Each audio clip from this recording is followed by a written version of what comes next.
Welcome to the Buffalo Reformed Podcast. We are a collective of Reformed Christians who meet monthly to discuss theology, culture, politics, and education. My name is Aaron Masters. I'm a pastor at Covenant Reformed Church in Western New York. I am joined by my co-hosts, Nicholas Wells, a fellow pastor at Covenant Reformed Church, and Josh DeGroff, one of our congregants. The Buffalo Reformed Podcast exists to connect and encourage like-minded brothers and sisters in Western New York as we work to see this region won for Christ.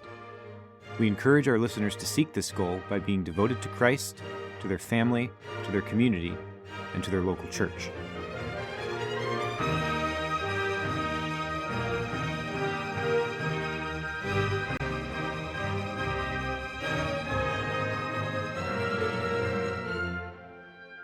In this episode, we discuss the recent election of Donald Trump and the associated momentum his victory brings to the Christian community. We then discuss the main theme of the episode, mission. The Westminster Shorter Catechism says that the chief end of man is to glorify God and to enjoy Him forever. This chief end, or purpose of man, can also be described in terms of mission, and we discuss what this might mean individually for us, as well as for our households and our communities. I hope you enjoy this episode of the Buffalo Reformed Podcast.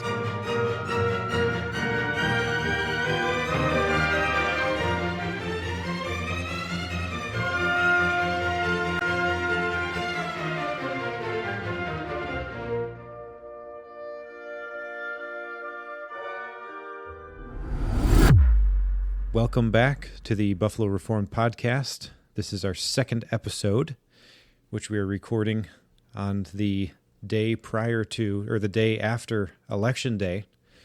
Pretty exciting times around here.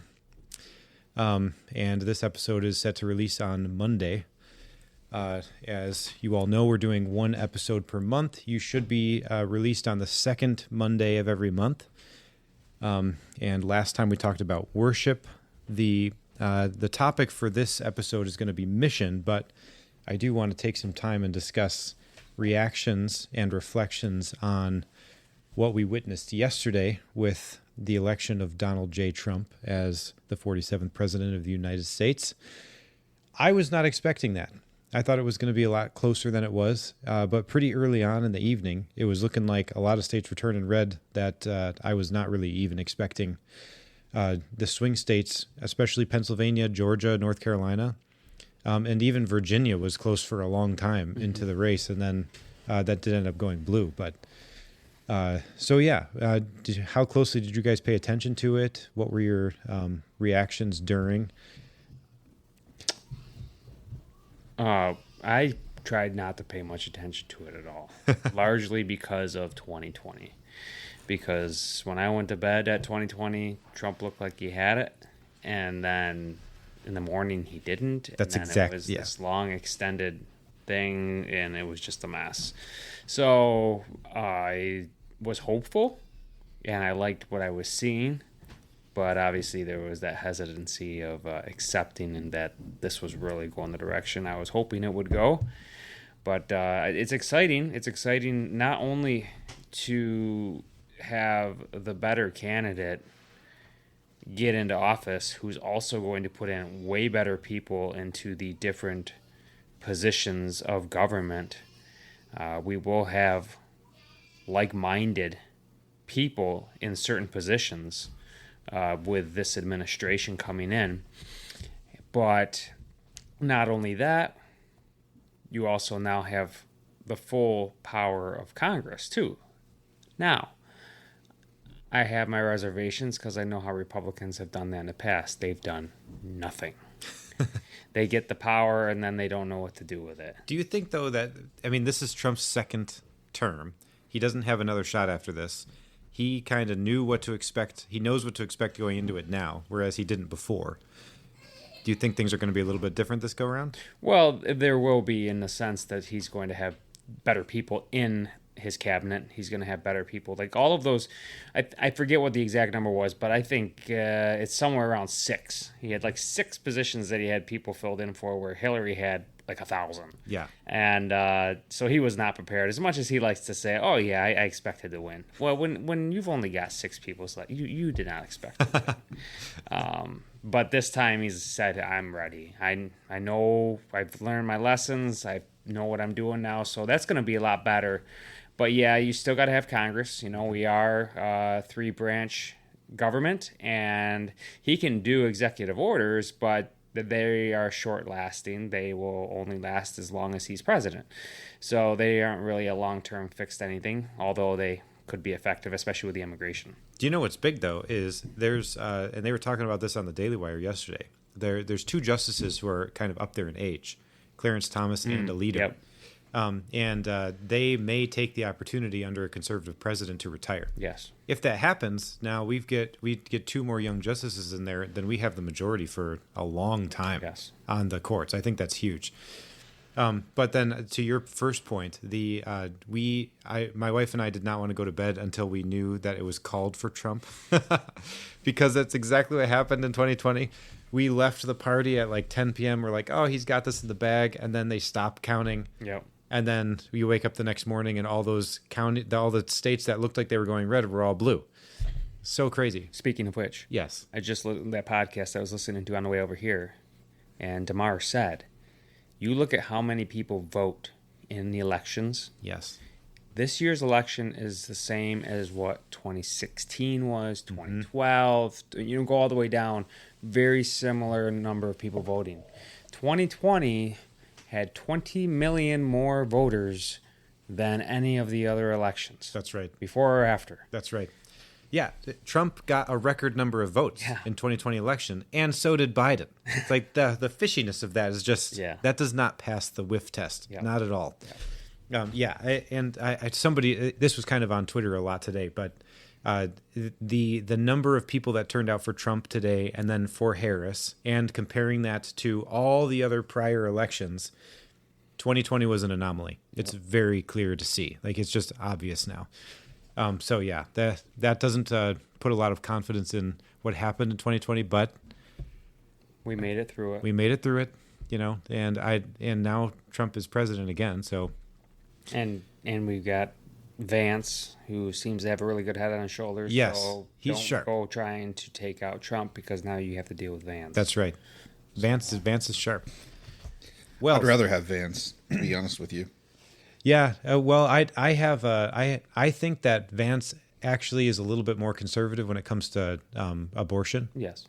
Than Trump is. So I would agree with that.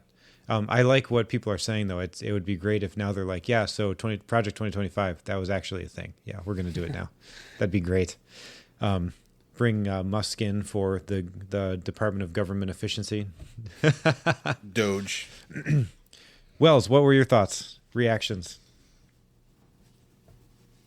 I'm surprised there was not civil unrest. I'm surprised that there were not more shenanigans.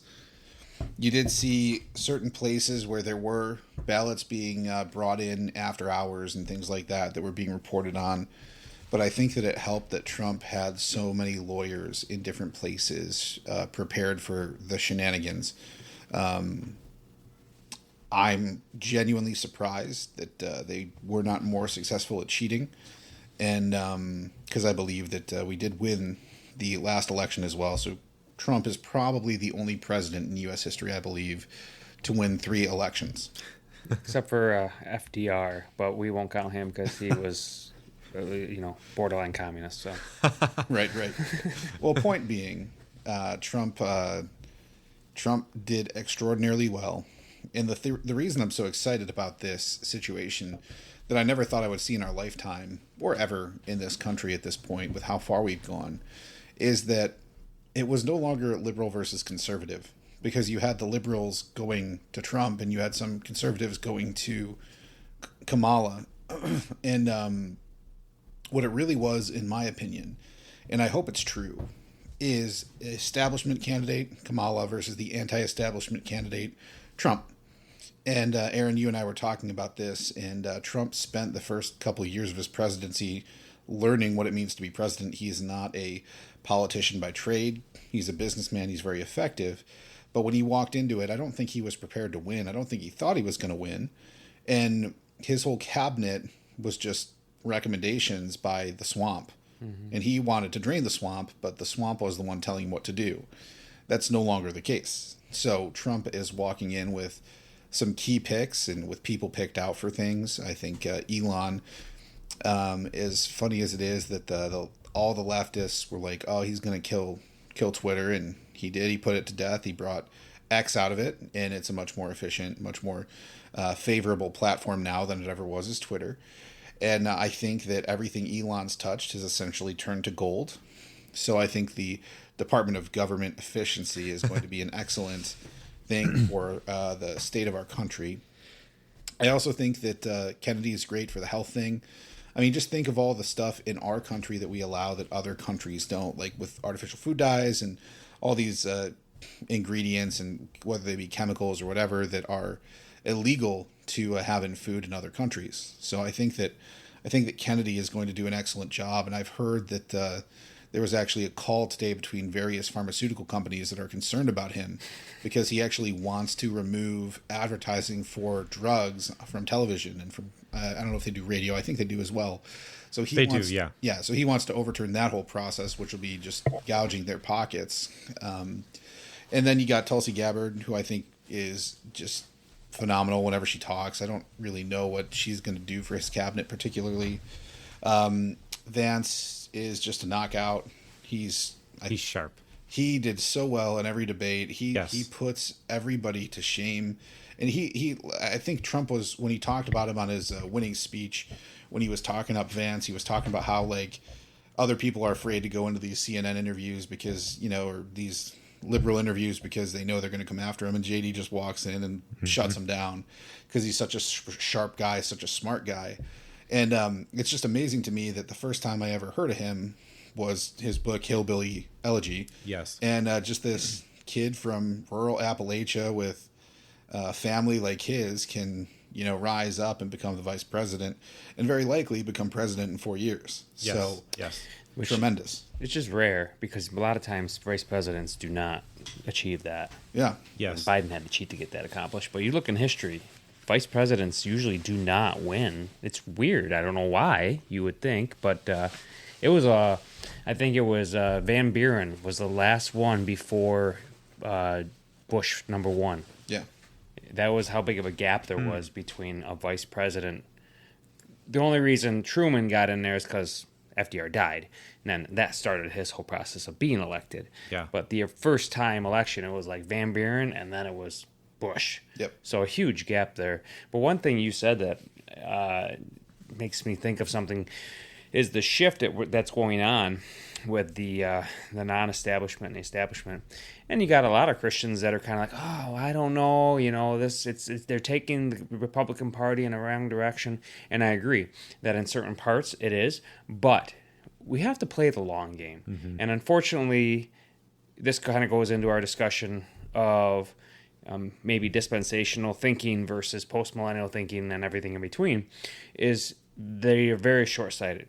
But if we think in the long game, we're kind of seeing the pendulum swing back. So we always talk, people do talk, maybe not always, but people do talk about back in the day, morals were generally the same. It was more just, some economical differences between the Democrats and Republicans. Well, that's not the case today. Mm-hmm. But if we can get the majority of Americans to come under this more populist idea that the Republican Party is starting to undertake, it's probably going to eventually drown out the Democratic Party. Then from there, you can split that Republican, whatever it becomes, back into almost what Democrat-Republican differences were 100 years ago. I think that will happen. And I think Andrew Klavan was making this point that Trump is actually a moderate candidate when you think about all these issues, because he's pro-LGBTQ and he's pro-choice. So like those, we would not historically vote for a candidate that supports those things. It's Bill Clinton. Yeah, exactly. Right. Yeah. Exactly. But what he did essentially is because he's taking those stances that would typically be taken by a Democrat, he pushes the Democratic Party way farther to the left. So now they are shown to be as radical as they actually are in terms of the left as a party. That party's going to die. It is going to die. Mm-hmm. But you are going to see, I think, exactly what you described, where the Judeo-Christian evangelical crowd, they're going to cause a split within the Republican Party.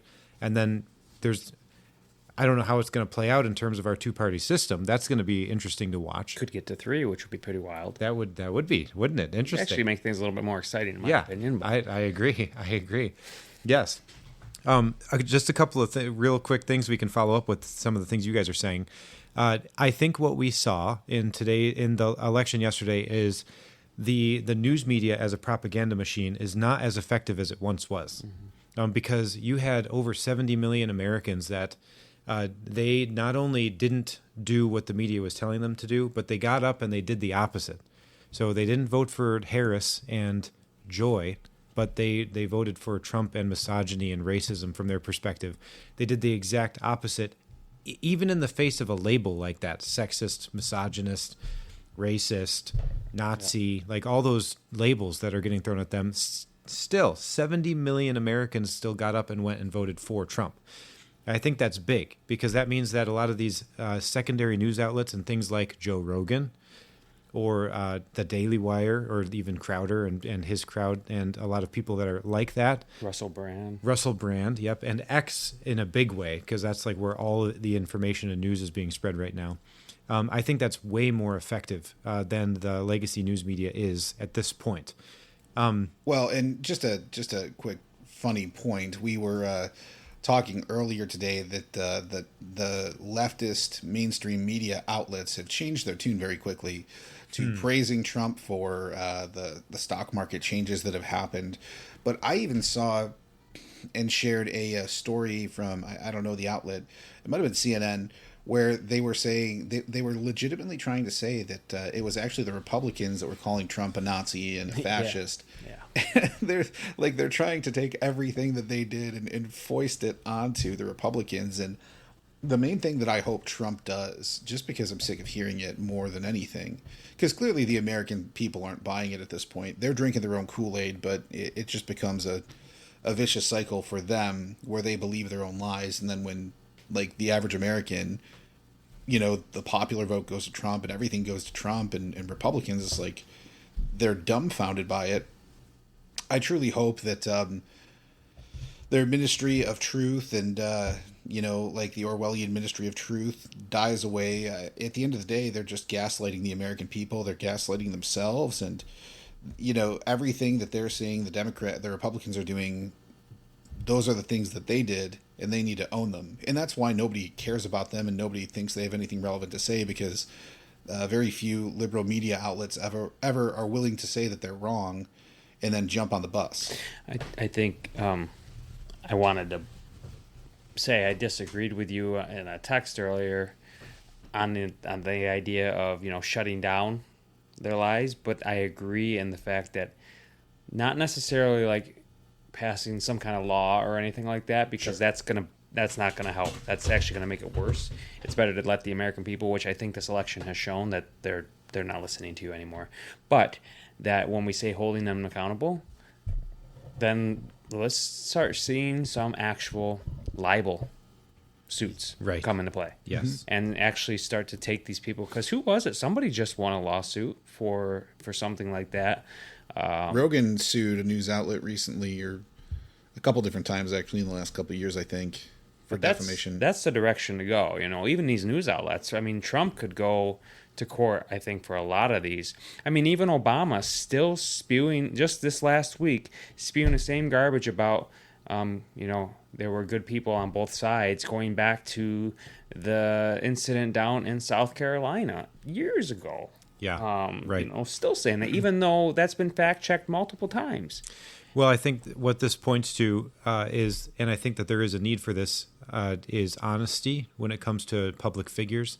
And that's something that people appreciated about Trump, and they're willing to look past a lot of his flaws, because whenever he jumps on the debate stage, he says things off the cuff, and you can tell that he's just saying what's actually on his mind. He's not posturing for a particular reason. Yeah.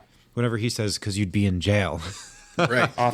Authenticity. That's what people are looking for in leadership, particularly political leadership, where we have this veneer right now, and people are just not trusting of what's happening. They think that there's always an ulterior motive, and that's because there usually is. There usually is an ulterior motive. Well, so then that gets to the next question. which would be, okay, Trump has been elected. We have like we've been talking about, hopefully the economy gets better. That's something we didn't discuss, but hopefully the economy improves. The thing we did discuss, the justices, hopefully we'll be able to put in place so that we have a corner on justice from a somewhat moral perspective for a long time. What are some things that we can do to push forward in our community, and maybe even with our families, but particularly with our community, that will keep the momentum moving in the right direction? That's the question. Yeah, well, I can tell you what I want to do because I just moved here and I've been thinking about this for a little while. There's so many different things we could do.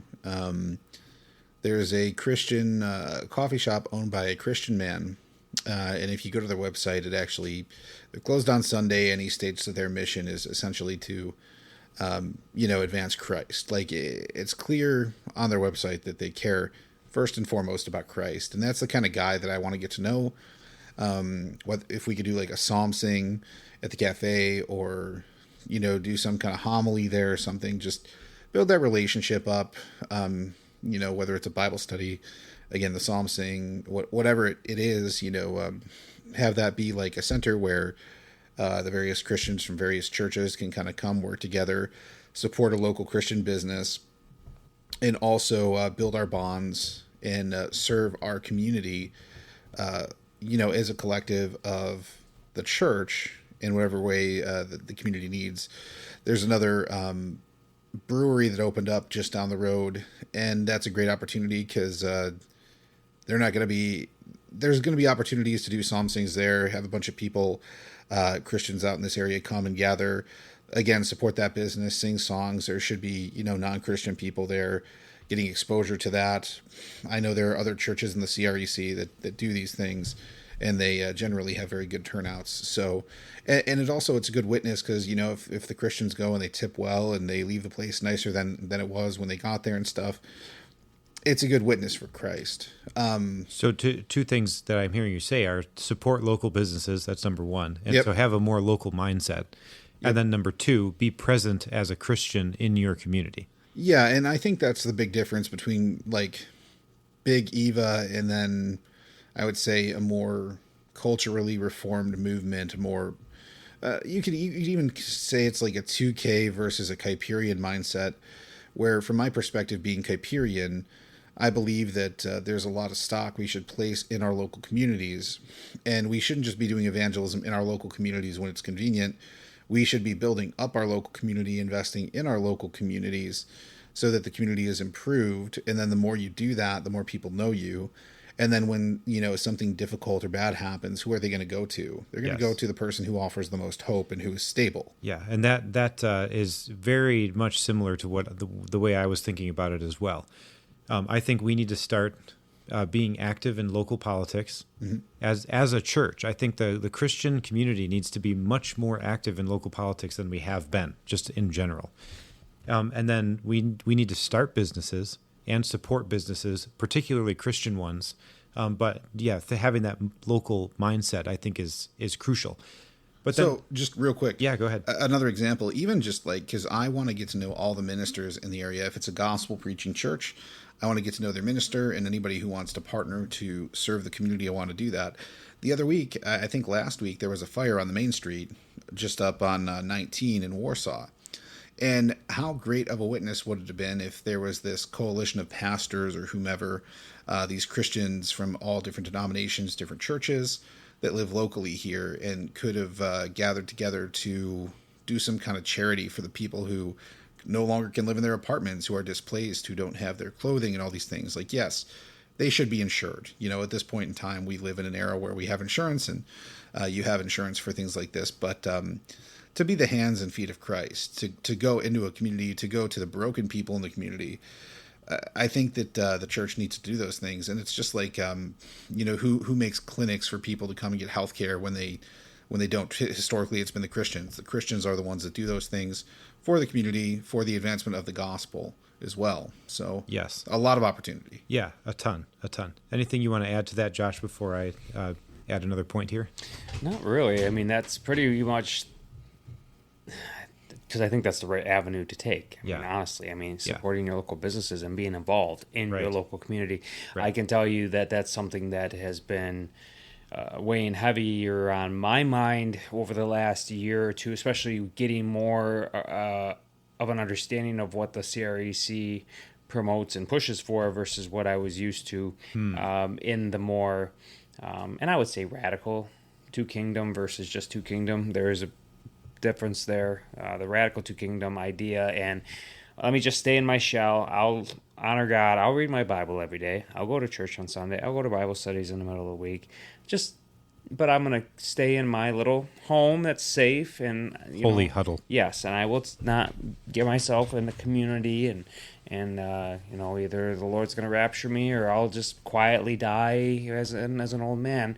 And I don't. That's not what we were called to. We were called to disciple the nations. So, with that being said, I am trying to be more mindful, and my wife does help me with that. She does help me to be a little bit more outgoing, even though we both are very introverted in a sense of we do like to be homebodies. But, I say that because she pushed me to be a coach even for Jackson's baseball team, and that was a town ball, So here I am. I'm with these kids that I would never see otherwise. They go to public school. Right. Get to be a participating coach with that. Yep. I coach with another believer that I used to fellowship with at the local church in Perry, so I was coaching with him, but we were also coaching with another guy that I wouldn't necessarily say is saved at all. Kind of one of those guys that his wife seems to have a walk, but he doesn't. So you've got that, to be an example there. That's great, actually. So, local sports and town sports particularly, and being involved with your kids. I grew up playing those sports. And that's a great opportunity, because then you do have a little bit of a mentorship role over the kids that are on the team. Yeah, that's absolutely. And you're seeing people that you like. I saw people that I hadn't seen in years, just years. I hadn't seen these people. So there is, and I even in the back of my mind, my niece that got married, it was a wedding venue at a barn, and the man who owns that. I grew up with a son, graduated with a son, and his son has actually reached out to me a few times via text to get together for like breakfast or lunch, and we haven't done it. But I mean, that spurs me to think of that again. It's like let's reach out to these people. Right. Where are you at? Where are you at with God and Christ especially? And where can we take you and where can we help you? And just doing those little outreaches. I think sometimes I can fall into the trap of you're thinking too big and looking up at the peak of the mountain and not realizing that I just got to take the steps that are in front of me first. Yes. And eventually you'll get there.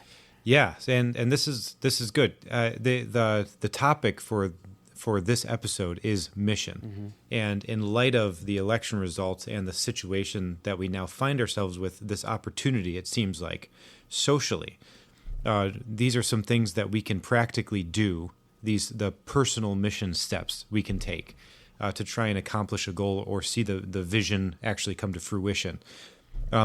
Something else that was talked about, I think, on the Cross Politic election coverage was we need to be better at persuading people rather than just stating or proclaiming to people. And there is a time to proclaim, so I'm not denying that. But and this is something that I talked about in the sermon on Sunday. When we're talking to people in the community about things, particularly politics, how good are we at knowing how the scriptures ought to affect our view of a particular policy politically? Whether it's social welfare, what's the state's role in being a safety net for people that have no way to protect themselves or provide for themselves some basic things like food, shelter, heat, things like that. Does the government have a role in that? From the Christian perspective, ought the government have a role in that? Or is that the church and the household that's supposed to be doing that? Like that, those more basic civic questions, how well equipped are we to address those issues from a Christian perspective, and then not only do that, but then also in doing that, prove to the person that the rule of Christ is always going to be better. It's always going to be better. Christ has the answer to social welfare.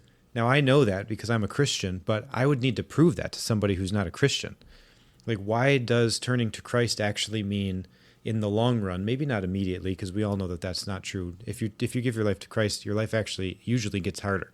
But in the long run, in the grand scheme, the meaningfulness of being a Christian is obviously better than the meaninglessness of the alternatives like nihilism. So how good are we at proclaiming the truth, but then persuading the people that are our opponents that this is the better way? Those kinds of public square debates. I do think that we need to be a little bit better at that. That's something that I've been really trying to think through, especially at work, because you end up, you get into conversations with people, and then they're telling you their issues and different things or problems they have with the candidates and their stance on things. And then if you can actually give a reasonable explanation for a particular policy and then ground that in this is what the Bible says about this, and then I'm going to take this biblical principle and I'm going to apply it to this policy, and that's how I have arrived at my conclusion. Mm-hmm. People respond well to that. And that would probably everything you just said would probably fall under apologetics, right? Yes. That's basically what we're talking about here. I think it would fall under apologetics, but it also falls, I would put it actually under like theonomic heading. I think those two things are related. The reason I say theonomic is because I think that a lot of policy issues are actually going to be addressed by the law of God. And then we have case law in the Old Testament, book of Exodus, the book of Numbers, that give us examples of how things were dealt with in that community using God's law. And so then we can extrapolate from that principles to apply to our current context.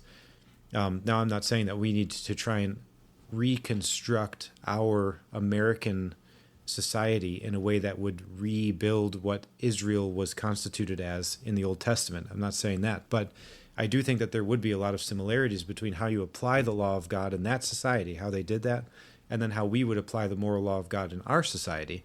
It's going to look kind of similar, but even just as an example of what I'm trying to express here, if you read through the larger catechism on the Ten Commandments, there is so much that they extrapolate from each command, even the command of thou shalt not kill, what that means. And if you say it negatively, it's a restriction on taking life.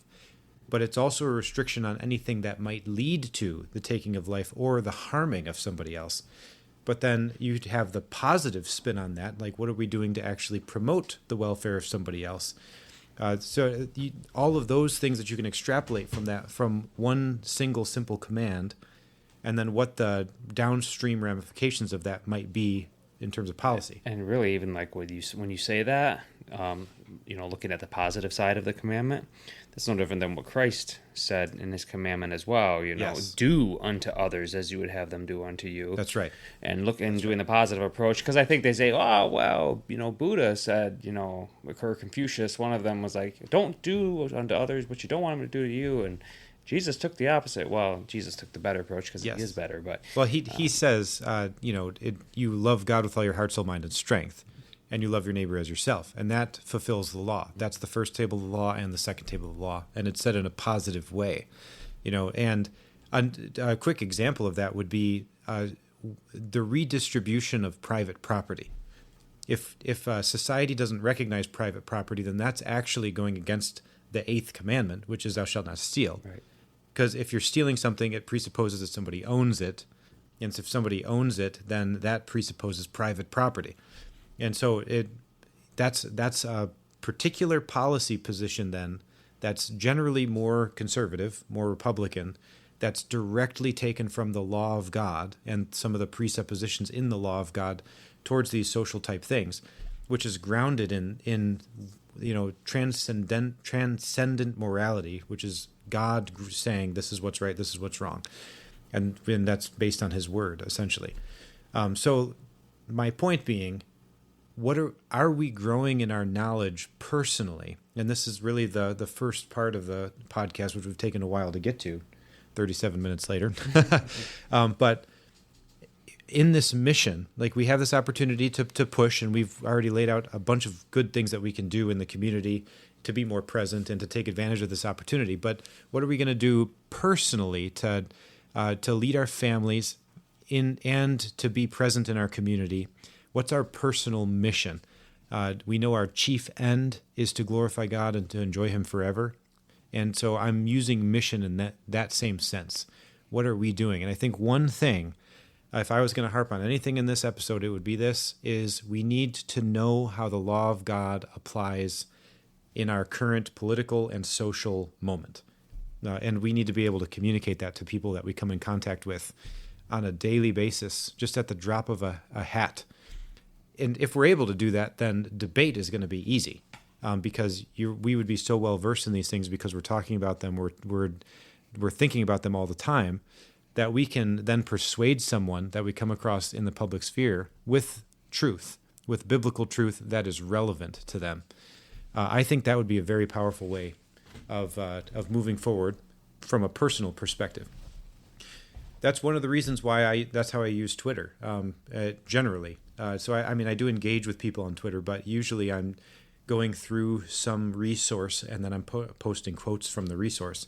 So right now I'm going through the Ten Commandments and I'm posting quotes or commentary on the Ten Commandments from Calvin, from the Heidelberg Catechism, from the larger catechism, the Westminster Larger Catechism. Thomas Watson, the Puritan, he wrote a commentary series, which is a bunch of sermons actually on the Ten Commandments, and then Rushdoony. And I think Rushdoony is super thorough when it comes to his treatment of the commandments. But all of those are, my aim in doing that is more so for myself to just get a familiarity with, okay, this is what the commandment says. What does that mean? Mm-hmm. And then how Calvin treated that, how the Westminster Divines treated that, how the Puritans treated that, and then how somebody that's a little bit closer to our time in the 20th century anyway treated that. And then that, I think, will help give me a better understanding of how I might think that will help. I mean, it's going to help in every area, like in the household, because the law of God comes to bear in the household every day, in the church, as we lead the church and as we're present in the church, and then even in society.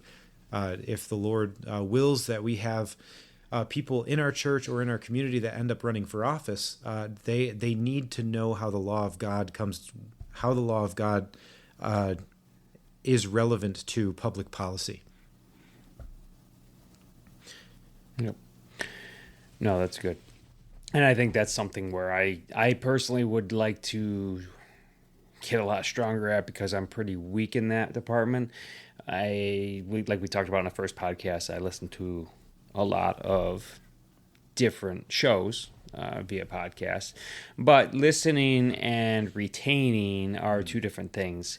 It is important, and I think what you're doing when you are using X to write different quotes and different things that you've picked up from these different authors on the Ten Commandments is a big deal, because when you actually write it out yourself, you're more likely to remember it. Mm-hmm. I know that when I was teaching for 6 years, I taught on subjects that I had learned briefly in school, but until I had to teach it to somebody else, it didn't really stick. And even now that I've been removed from that position for 6 years, there's a lot I forgot because mm-hmm. I'm not regularly utilizing it. That's right. So it is important, I think, for anybody listening, and even for myself, is to at least start with a book. The Rushdoony one sounds good, but it might be thick, but it sounds like that'd be a good one. If he's thorough, then that might be a one-stop shop. And you take that book, you highlight it as you read through it, mm-hmm. and which I do, and I always have the thought that I'm going to go back and then take notes on the things that I highlighted. I think if I did that, I would retain it a lot more, and that's probably another step to take to help with these kind of situations. Do you know, I think it was Wilson, he said, read a lot. Like, it's good to be well read, and don't be concerned with remembering everything that you read. And I think that's good. We can be free from the fact that, like, we're going to read. We should be reading a lot, and we shouldn't have that pressure on ourselves to retain everything. But I think, especially as Christians who are studying the Word of God, we want the principles of the Word to be a part of who we are. So it's just natural for us to think in a particular way because we're so saturated with what the Word of God says. So I think that's why it is important to know, we should be reading people that we want to learn from, I think, more frequently than we're reading the enemy. But I'm a big advocate for reading The Enemy. I think that we should read books that we disagree with, and we should interact with the rationales and the reasoning that they give, so that it's just sharpening for us. So then we know what arguments are effective, what arguments they're making that we maybe need to prepare to defend against. Those are things are all really good. But I think that presupposes we have a strong understanding of where we already are and what we already understand. So I would say reading a lot and reading in a particular vein is good. So, for example, if the law of God is what we're trying to grow in, then having 5 or 6 resources that you're going through, and just go through them and highlight, write, interact with them, debate. Have your group of people that you can give your controversial statements to, so that then they attack it in a good environment. That's a really important thing. You guys sharpen me, because then whenever we're at church and we're just kind of chit-chatting about things, then I can say, well, you know what I read this week that was really interesting, this, and then whatever the topic might be, and then we go back and forth about it, like what we were talking about on Sunday about as far as the curse is found. The question is, how far does the curse actually go? Does it affect the entire cosmos, or is it just the earth? That kind of a question. And so then you work through it and you give your arguments and you think through it. And it's maybe not even something that we really had thought about much prior to that conversation. True. So I think having that, a list of resources that you're working through on a particular topic, reading voraciously, and then engaging with like-minded brothers, and then also people that you disagree with on topics, on that particular topic, is all ways to get that kind of grounded into your system. I will say for me, for anybody that may be listening to this who doesn't know my context, I have 7 children, I work a full-time job, bivocational pastor, got a lot going on. It is difficult for anybody who works a full-time job, who has a family, who has other obligations, to find the time to study sometimes. And the only time that I'm actually reviewing 5 to 6 resources on a subject is when I'm doing sermon prep. Yeah. I don't have the time to really get that granular in most things, especially if it's devotional in nature or something like that. And I would just say, depending on where you are, if you're a single guy or single gal who has all the time and resources to do something like what Aaron's talking about, then, go full bore, go ahead, do that thing if you think you can do it. One of the things we need to do is make sure that our study is sustainable. And if that's not sustainable for you, like Aaron's regimen, just truthfully is not sustainable for a person like me. It's not for me either. I'm like Sherlock Holmes. So there's times whenever the game's afoot and I'm like all in. Yeah. And then there's other times when I'm just like, I don't want to read another word. Yep. Mm-hmm. And that ebb and flow is a very real thing. Yeah. X keeps me consistent though. So yeah, no, I appreciate how you use X as a tool in that regard. And that's kind of how I've used Substack in many ways. But I would just say your time is limited and precious. If you don't have much time, just find whoever resonates with you the most. For me, I really like Jim Jordan. I like Peter Lightheart. Really like Joel Beakey, Wilhelmus Abrachel. Find the best resource you can on any given topic and then dive into it. Then, look up some counterpoints, shore up your defenses, things like that. But, find the best resource you can on a topic. And then that's where I would recommend you invest your time and your energies if you can't do it from multiple sources. Yeah, whenever I was first looking into covenant theology, I thought, I need something very simple that I can just use as my base text. So the book I got was Everyone's a Theologian by R.C. Sproul, which was exactly what I needed. I just started reading on the doctrine of the church and was looking at what he was teaching on covenant theology, and I used that as my base text. And then after I was like, okay, I think I kind of have a good grasp of this, then I moved on to Burkhoff and started reading a little bit on what his thoughts were on the sacraments and the church and everything. And then you end up at Beakey and his super thorough, thick, systematic theology. Now I just use that as a reference, and I don't really need the other ones. But just having that simple starting point without any pressure, really. You're just reading it and you're just trying to understand. I think that's super helpful. Yeah. Yeah, we need to make sure that whatever we're doing, it's not only sustainable, but that we enjoy it. Christianity should not be this dull thing that we're doing to check off of a list. It should be something that is exciting to us, that we love to do. And I'm not saying you're going to love everything you study, but it should all be enriching your life in such a way that Christ seems more glorious to you at the end of your study. Maybe not every day, but at the end of the full study at the very least. I appreciate the check here, actually, because it's a state of being. Like, Christianity is a state of being. It's a lifestyle. It's not like we're just goal-oriented people. Like, we live and we breathe and we have our being in God through Christ. And that's the wonder of Christianity, the new creation in Christ. So I appreciate the check on that. So we've talked through the moment we're currently in with the recent election of Donald Trump. Some of our perspectives on that we discussed. We went through the opportunity that we now have and some of the things that we think we ought to be doing to take advantage of this. And then, one of those was persuading people and using the Word of God and bringing it to bear in every area of life in a way that is persuasive to people is very important. And then, Nick, you were just pointing out just now that needs to be a sustainable practice for us. It's not something that we can, a lot of times, and my tendency is to just go all into something and then to burn out a little bit and then have periods where I'm not as productive.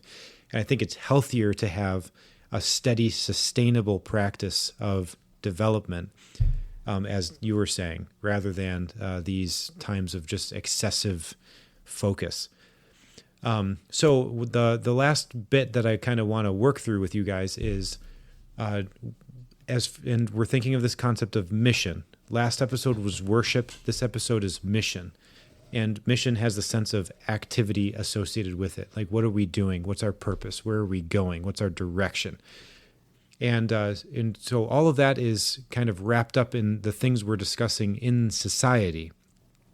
But now, what are you guys thinking about in terms of mission in your households, with your families, with your wives, and with yourselves personally? And the reason I think this is something important to discuss is all of those things that we were talking about in society are all great things. But if we're not taking care of our families first and foremost, then we could do so much outside of our household and we could lose the very ground that God has given us to take, which is right in our households with our wives and our children. And we can get so distracted with things that are outside and we can neglect the sheep that God has given us to shepherd. So what are we doing in our households and personally to develop ourselves and our wives? What's the direction you want to see your household go? Yeah, it's a good question. So yeah, I think starting with what is the chief end of man is a good place. Man's chief end is to glorify God and to enjoy him forever. Now, that starts with the self. I think that every believer, first and foremost, whether you are married, whether you're not married, whether you have kids, whatever, you need to make sure that you are walking with the Lord properly. So if you are in the Word daily, if you're in prayer daily, if you're not legalistic about it, if you have great confidence in the faith because you're walking according to the Scriptures, and when you test yourself, you do find that you have that assurance, that's a very good thing. And I think the personal piety aspect is important because it's really the well from which we draw when we're pouring out to do the work of God into anybody else. If I'm close to God, I'm going to have a deeper well to draw from as I'm serving other people. And it's not our strength we're doing those things in. I mean, just think about it. If you have a really bad day at work, you're not in the Word, you're like an exposed nerve. And the first thing that touches you is going to feel the wrath of your anger, so to speak. And you're not likely to respond well. But now let's reframe this. Let's say you woke up that morning, you spend some time in the Word, spend some time in prayer, you go to work, you listen to a Christian podcast on the way or something. You're calibrating your mind, you're calibrating your heart for the day. It's a rough day at work, you get through it. On the way home, you listen to a podcast or something, you pray for strength to serve your family. Since we know that as husbands and fathers, our job doesn't really end when we get home. We don't just throw our feet up, listen to the radio, turn the sports ball on, and then wait for our wife to deliver us a tray of food. Serve me. Yeah, we go and we serve our family. Our wives have been serving our children. It's our time to serve them and give them a rest as much as we're able to.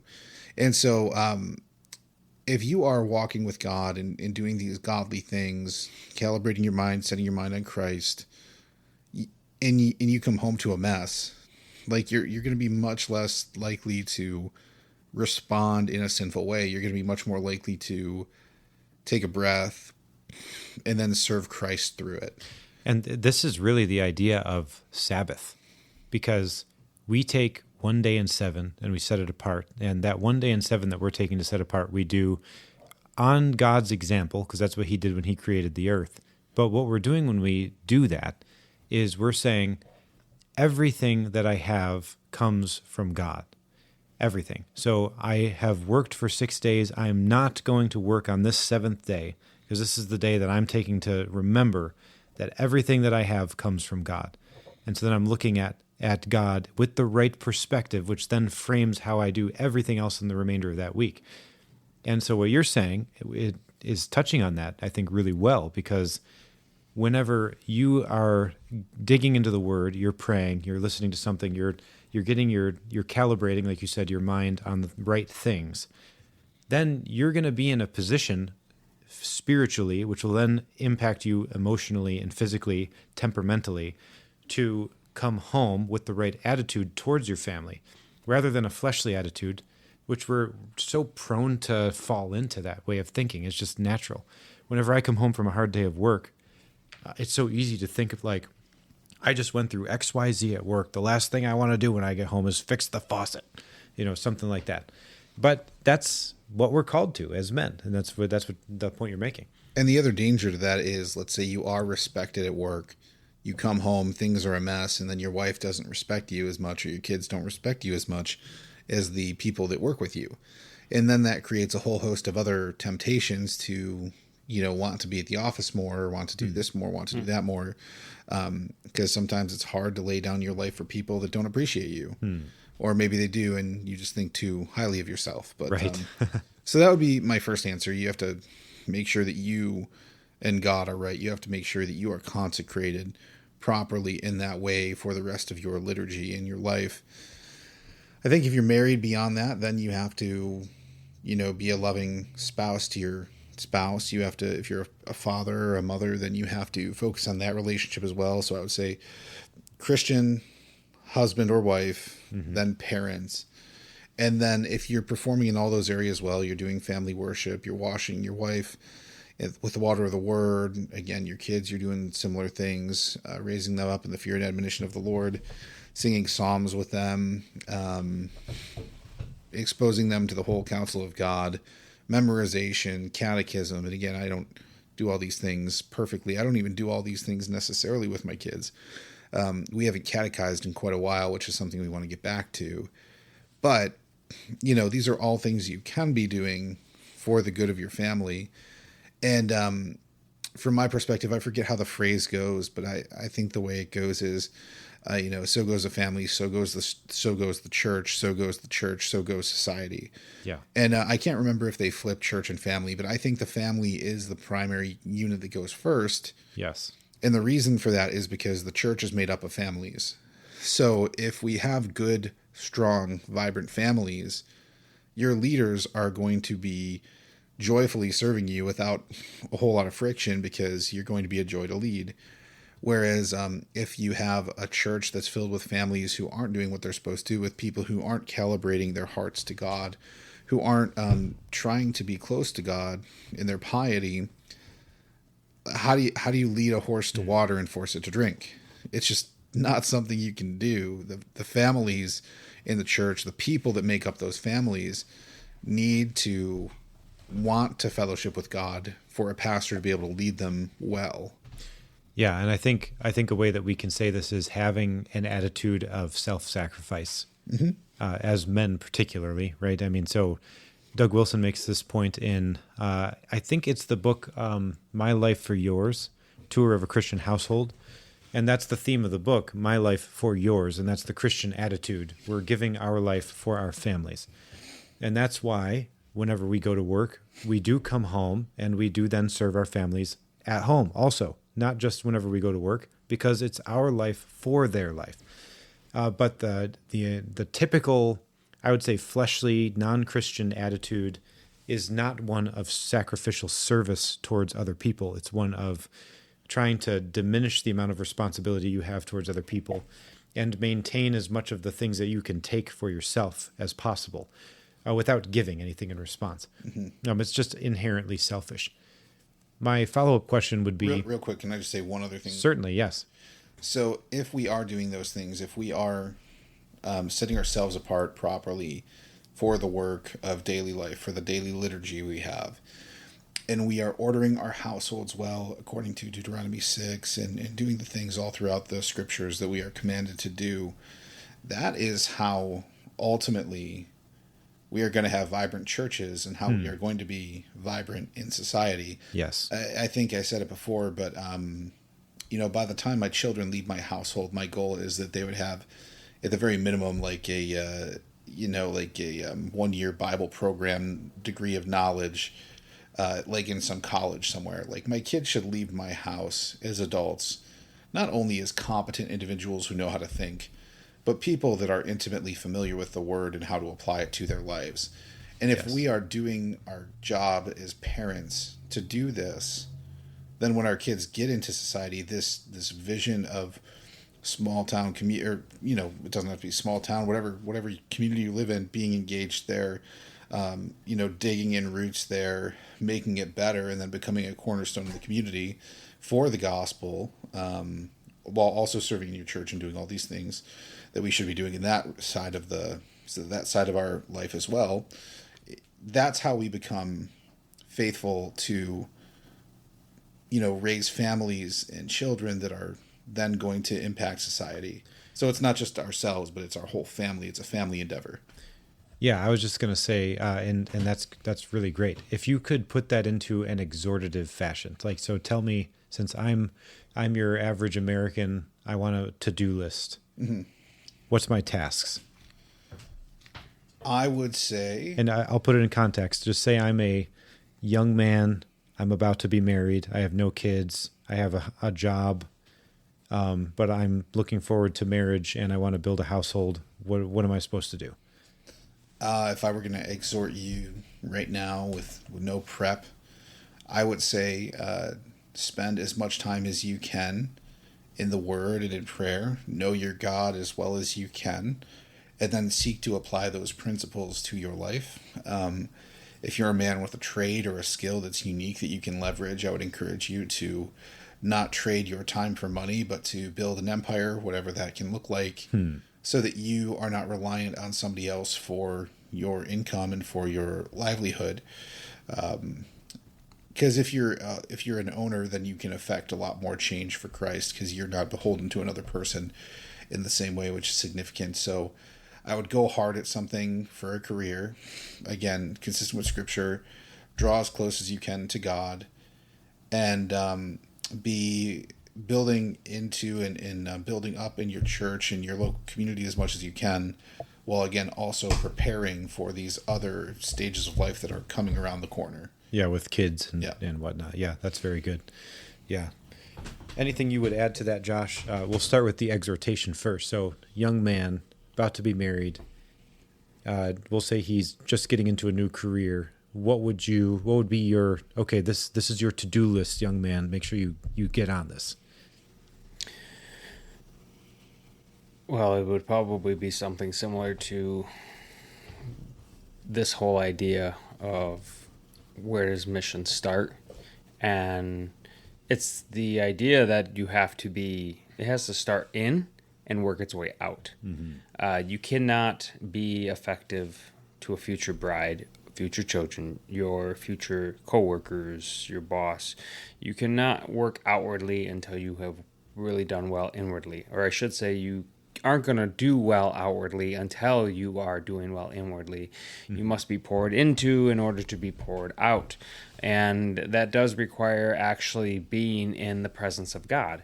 And we do that through prayer and being in a word. I can tell you myself that I did not change and did not take my walk with the Lord seriously and start to see actual effectual change in my life, beyond maybe some surfacey stuff, until I consistently was reading my Bible every morning when I got up. When I was not doing that, I would get in the flesh so easily because I was not saturated with God's word. It was not a constant reminder to me. And when I started to read the scriptures and being in God's presence, it gets your mind basically dialed in the way that it should be to start the day. And it gets your focus on what is important. In a sense, you're kind of looking through your day through the proper lens. When you don't, especially early on, like there's days even now, like I might miss a day here or there, and it's not to the same effect, but that's because I've done years of being in God's word. But early on, when I first started reading consistently, the days I didn't, I could tell. Like there was a definite difference in my demeanor, my attitude, my outlook. It affected it, and I would remember, I didn't read today. And so that did have a big impact, not having that. And it's because you didn't have God's word being sown in you so that it could grow and bear fruit. Now, having done that for 20 plus years, you have well-grounded roots, you have good vegetation taking place, and there's fruit that comes out of that. And even if there's days you miss, you still have the deep-rooted past 20 years that you're feeding off of. So it's very important. And I know pastors say it all the time. Even when I would teach to the congregation, I stress it so much that, guys, be in the Word, be in the Word, be in the Word. Prayer is just, it's right there. I do struggle with that. I do really struggle to pray and how to pray. And, I know part of that is eloquence. The other part of it is just that repetitive prayer, like where it's just, you're just praying the same thing. I do pray the Lord's Prayer probably every other morning, but I don't just pray it. I digest every part of it, and I try to put it in my own words and how I can apply it and approach it that way, so that it's actually meaningful and I'm thinking about it. Otherwise, it does just become robotic. But we do that with our own individual prayers. Our kids pray that way. We see that with our kids. Like their prayer is the same, and it doesn't change. And it's like, okay, you can say a little something different this time, but we can fall into that same trap. My daughter Clara, every time I say, what are you thankful for? She says, I'm thankful for my family and my boots. Every time. Yeah. Well, exactly. And I mean, I got older kids, and I'll get the same thing. Like when we go around, what were you thankful for? I'll get the same answer sometimes from one or two of them. It's always the same. It's like, okay, or like it's just like deep thought. Like, I'm like, you do realize, like if somebody said, if you got a hard time thinking about what you're thankful for, okay, just think of something if it was taken away from you today, and how much that would affect you if it was taken away from you today. That's how much you should be giving thanks for that thing that be taken away. It doesn't have to be overcomplicated here. Let me ask you one thing. You were saying that whenever, like early on when you started reading the Word, you really knew if you didn't read it. And you and Nick both kind of touched on this calibration kind of idea where you're getting into the Word, and then that's kind of getting your mind in the right space. Can you flesh that out a little bit in terms of why do you think it's so important especially when you're early on in your walk with the Lord, or we could say it this way, you're early on in your Christian life. Why do you think it's so important to be in the Word of God so frequently? Well, I mean, you think of a plant. The early stages of plant growth are crucial. Just like when I mentioned how now 20 years later, if I miss a day here or there, it doesn't affect me as much. Mm-hmm. If a drought comes to a land, a plant that was planted 3 weeks ago will not endure a drought like a full-grown tree can endure that same drought. Mm-hmm. Because like water, the Bible is referred to as, we washing in the water of the Word. That's right. And so when you are not, and early on in your life, you are that seed that you're just sprouting up. So the proper sunlight, the proper soil, the proper amount of water is necessary, and nutrients to a tender plant. You have to have, it's much more crucial to a young plant than it is to an older plant. The older plant has had the nourishment. The younger plant has had the right temperature and the right moisture and the right soil, and it has allowed it to grow to the size that it is so that when troubles do come, it can handle it and endure it. But a young plant doesn't have that ability. So it's very important to supply that. And so as a young believer, when you start reading the Word, you're doing that. Sometimes we use the same reference with people that, we tell kids, make sure you're drinking your milk so you get your calcium. Right. Well, I don't feel my bones getting stronger. Well, it doesn't matter. By doing this, they are getting stronger, whether you feel it or not. You're doing this because based on truth and based on the experience of other people you've seen, that this works. And so when you're in the Word as a new believer, you're actually in God's communication to you. Mm-hmm. And if what we're recognizing when we become a Christian is that God is God and we're His creatures and we have a relationship with Him through Christ, and that the very means of communication that God has given to His people, which is the Word, whenever that's removed, then what you're saying is that we are then removing the source of nutrient and life and water that would be the life-sustaining element for this plant. Mm-hmm. You're removing that, and then if a drought comes, this already unstable new life can be snuffed out so easily because of that adversity. Yep. Yeah, I think that's a really key point. Calibrating your mind individually, especially as a new believer, but then training our kids to do that then. And so we're kind of providing that environment that is well nourished and has all the things that they need to be a flourishing plant. And so then we're trying to train up our kids to have that already done by the time they're leaving the household, so that they can be a well-established plant by the time they're leaving. But even for us then, we have to make sure that we're daily still calibrating our minds, and we're reprioritizing our lives in a way that's honoring to God's Word. And like you said, if you do this consistently, then, you miss a day, you fall, you have a rough day at work with stress or whatever the case may be. It's not going to hit you as hard as somebody who hasn't had years of nourishment. Mm-hmm. Correct. Yep. Yeah, that's all really good stuff. So, I mean, we went through... Can I add one other comment? Yeah, sure. I was just thinking about it while we were going through everything else. If I could say, if you are a husband and you have a wife and you have children, my exhortation to you would be different than the single guy who's getting prepared. And it would just be this. I would treat every day like it's preparation for battle. Because, we live in a peaceful country now. We live in America. We don't have to worry about, fighting for our faith or being persecuted for our faith. And because of the red tsunami, I don't think we have to worry about that now. I was a little bit concerned. But at any rate, we still should be preparing ourselves and training ourselves up for war, training our wives up, training our kids up. And the way that I view that is, my goal is, if I were to die tomorrow, that my kids and my wife wouldn't be lost without me.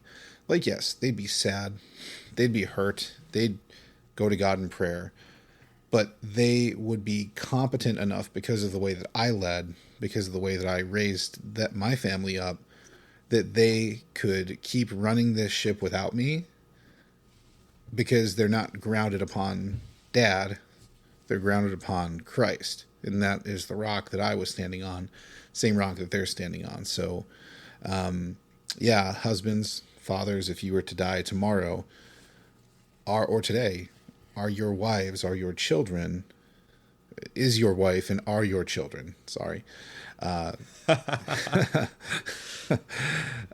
Anyway, are they in a place where you're comfortable and confident in their ability to exist without your leadership and under the leadership of your wife? That's true of elders too.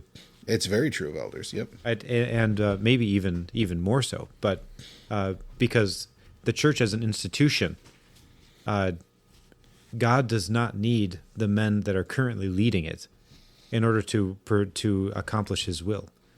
He will accomplish His will, but we ought never think that the kingdom of heaven is not going to advance unless I'm there. Mm-hmm. So we need to be preparing the church as elders to continue on, even if we were not there. Yep. And they need to be able to discern truth. They need to be able to give an answer for the reason of the hope that is in them with meekness and fear. They need to be able to work out their own salvation with fear and trembling, like all those things that they need to be equipped to do, so that we don't end up in I'm going to use a word here, pseudo-sacerdotalism, where they only feel as though they're having a true religious experience only whenever the elders are facilitating that. We need to be equipping the sheep to know that they have only one mediator between God and man, the man Jesus Christ, and they can't have access to the throne just like everybody else does. So if the elders leave or the elders die or they fall, God forbid, because we're all sinful people, if any of those things happen, the ship won't be rocked, because they're going to know that their stability is not found in the ones that are currently leading the church. And I think that's true of the household, which is your point. We need to be leading our families in such a way so that if God took us out of the equation, then they're ready to go. They're going to be able to handle that. They can cope with it. Not going to be pleasant, but they won't lose their faith over it, and the ship will still sail in the right direction. Which is the signs of a healthy church. Amen. Yeah, that's right. Yeah. Because, you can see them where there's people that it's not a church fellowship, it's just a celebrity pastor. And the minute that celebrity is gone or falls, it's disaster. The church falls apart. And that goes to show you that it really wasn't as healthy as you thought it was. It was just you're following this man. You're following a fallen man rather than him being that person that is pointing you to Christ. Yes. As he should be. That's right. Yeah. Is the shepherd or shepherds in your church raising men up to be men in the home, leaders in the home, and leaders in the church if need be? Or are the people not in your church not changing? If the people in your church aren't growing in grace and truth, and they're not being sanctified, and they're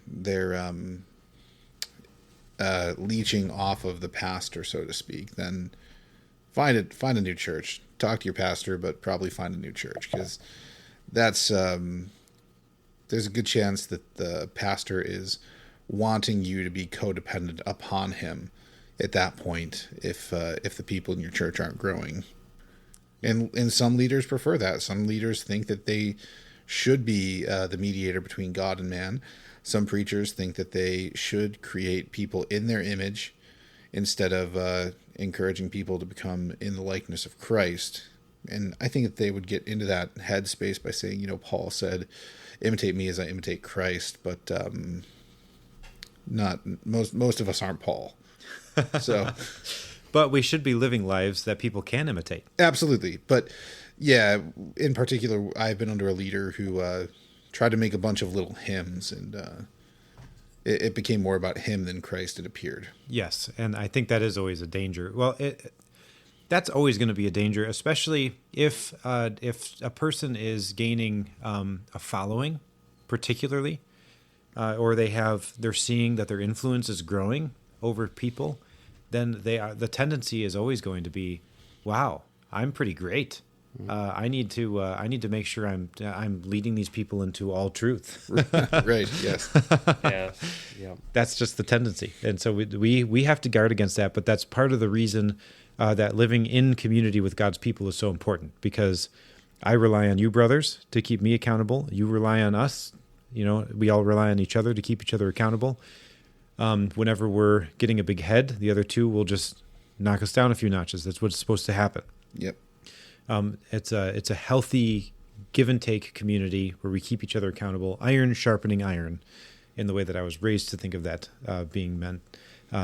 I was told by a pastor once that that's actually not. So it was not supposed to be a positive thing. It was supposed to be. It was a negative thing. But okay, that's maybe for another time. But all right. Any clothing? Any closing thoughts here on this idea of mission? Anything that you guys want to address before we wrap it up? The only thing I can think of is thinking about I mentioned the Lord's Prayer. It calls on us to pray for our daily bread, and that, just as I mentioned before, let's use all the cliches here. Right? How do we climb a mountain? One step at a time. How do you eat an elephant? One bite at a time. When we look at mission, we can look at the really big scope, but it comes down to taking it one day at a time and not trying to do everything at once. That's, I think, something we get into. I can even fall headlong into that. And then that becomes overwhelming, and then you just give up and do nothing. Yes. So it comes down to, okay, we've talked about a lot of things, but start with something small. Yes. Something that this is way easier. I know I can handle more. Regardless of that, start with something small, something you're going to be able to do. We do this in fitness too.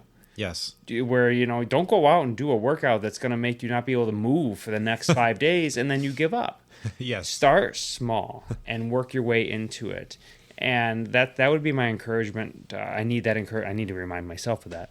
But that would be where we start, is start with something small. If you're like, even what I mentioned earlier about the single guy, or it doesn't even have to be a single guy, just reading your Bible. Like take 10 minutes in the morning and read a chapter. Start with something small and work your way up there. And again, that's starting inwardly, and it's going to eventually work its way out to a wife if you have one, children if you have them, and to your work, etc. Yes. So it's starting small. There's a lot that can be done, but you need to start number one with the first step. So yeah, and our context, and my wife and I were talking about this during the election. There was one of the groups, might have been Associated Press, some of them, they were like 3 minutes behind everybody else whenever they called a state. And I think Ben Shapiro's like, yeah, they're like old news. They're behind, whatever. And my wife said, isn't it amazing that just like a matter of minutes is old news and behind? We live in a context where information flies so fast. We are blessed to have a pretty much a bird's eye view of our entire nation, which is huge. And because of that, we can tend to think cosmically about everything that needs to get done. And we forget that we have these very simple things that we need to be doing, and we need to be doing them consistently. One of them is just being in the Word of God. And then as we're nourishing ourselves with the Word, then we're able to pour out, like you said, to our families and to our coworkers and all of those people that are several places and relations, in the words of the Westminster. So it's very easy to get overwhelmed. It's very easy to then not do anything. So having that laser focus on these small tasks that I know I can do and do them consistently is super crucial. So I think that's a great word.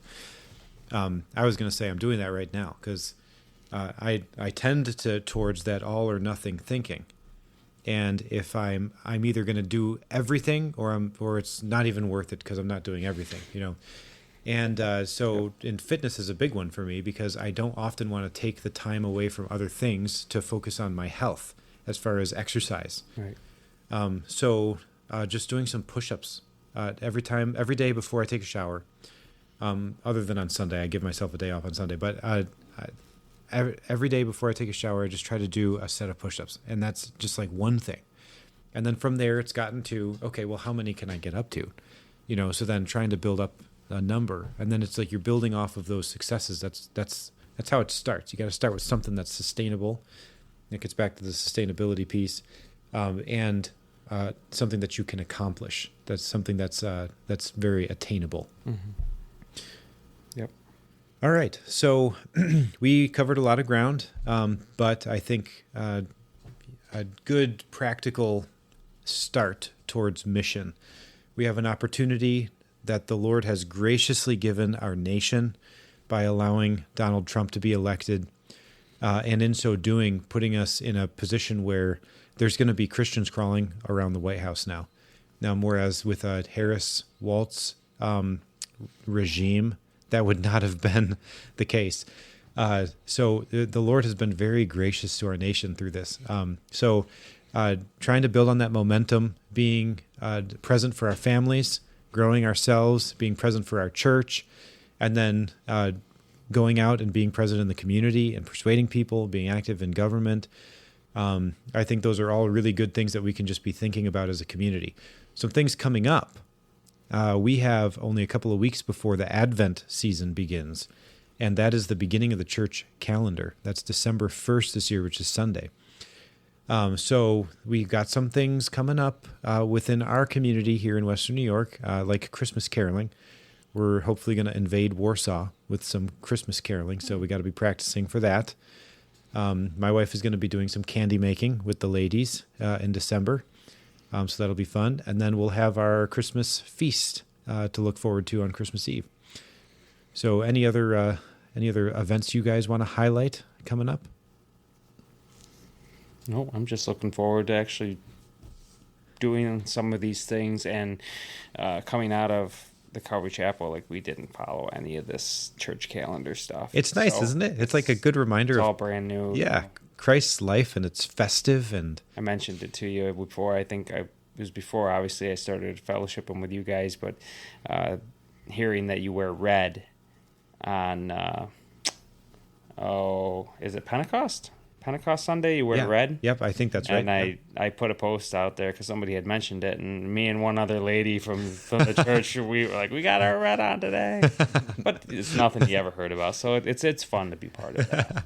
What did you think of our All Saints celebration we did? It was good. It was a nice time. Obviously, I was disappointed that my son was sick, so that my wife and him couldn't be there with me and my two daughters, but it was a nice event to do, and also just to have a lot of different churches there, and being our first event, I thought it went off really well. I agree. And and having different church participation, it would be great to see more people. I think probably each of us would say maybe people we've invited actually come, but they're few and far between. It's just a reality. I think a future episode for us is going to be on culture. And culture within the church, building culture in a community, in a household, like all of that. And the reason I'm saying that is the ladies were just like awesome for this event. I mean, they all came together. They did so much stuff. Mm-hmm. The decorations were amazing. Your family made those really awesome little baggies with Chex Mix in them. Incredible. Yeah. So good.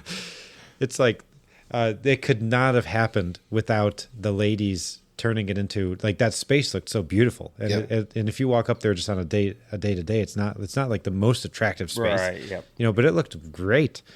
And then Emily taking the pictures, which were amazing. It's like that. Everything about the night was just so great, and the women brought the culture to that event. We just basically showed up. That's really what happened. And then we showed up, we talked, we sang some songs, but the ladies are the ones that brought the heart and the soul to the event, and it was great. So this is a shout out to the ladies of Covenant Reformed Church and all the hard work that they put into the All Saints Feast. And then Nick's wife had to bring in, the next saint. Yeah, exactly, on the same day. exactly. So, On the same day. That's so great. Yes. For those of you who don't know, Nick's first son was born on All Saints' Day. And so he did leave the hospital to come and give us an exhortation or a homily on All Saints, which Nick was very did, not informative. Griffin. Yeah. Yes, yeah, not Griffin. Right. Yes. That would have been impressive. But, Well, the thing at the end of the day was it was our first event, and I had seen photos of the space, and how could I not? If I had the capacity, and I did, if my wife wasn't doing well or Griffin hadn't been doing well, I wouldn't have gone. But given how much everybody had invested into this event and how much work we collectively had put into it, especially the ladies, like you said, how could I not show up and try to be a blessing just by being there and appreciating what they did? So yeah. Well, we appreciated you being there. Mm-hmm. And I thought it was a good first event for us. We had close to 50 people there, and some that we had planned on being there, others that we hadn't planned on being there, and we were happy to have them. It was just a great time of fellowship. Yeah. All right, guys. Well, thanks for the time. Yeah, good talk. thank you. Good talk.